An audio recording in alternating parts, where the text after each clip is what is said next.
This is Allison Cosgrove, and you're watching Street Talkers. My guest is Midco CFO Bartholomew Bip Hawthorne, and we're talking about the turnaround at Midco.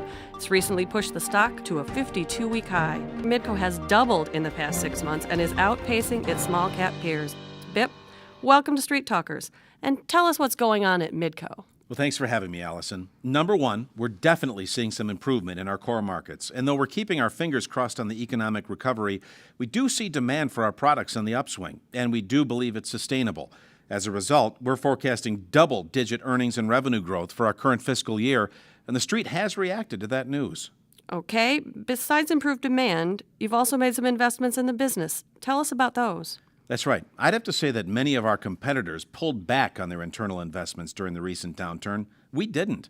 We actually increased CapEx the past 2 years and invested in our infrastructure to bring many areas and processes up to world-class levels and, really strengthen the engine of our business. Okay, can you give me an example?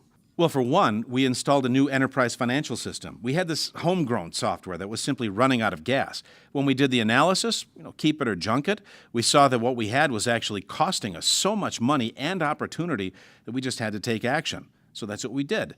We installed a new system from Lawson, and now, I feel like we finally joined the 21st century.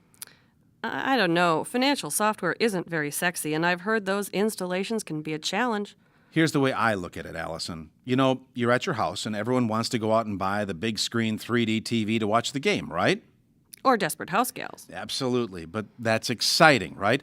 But you know what? If your refrigerator, furnace, water heater are all falling apart and costing you a lot of money, you got to solve that first so your house runs. But once you do, you find that you now have money to reinvest, let's say in that new TV set. Which sets up my next question, other investments. Many analysts say Midco could be on the hunt for acquisitions in the next few quarters. True? Not true?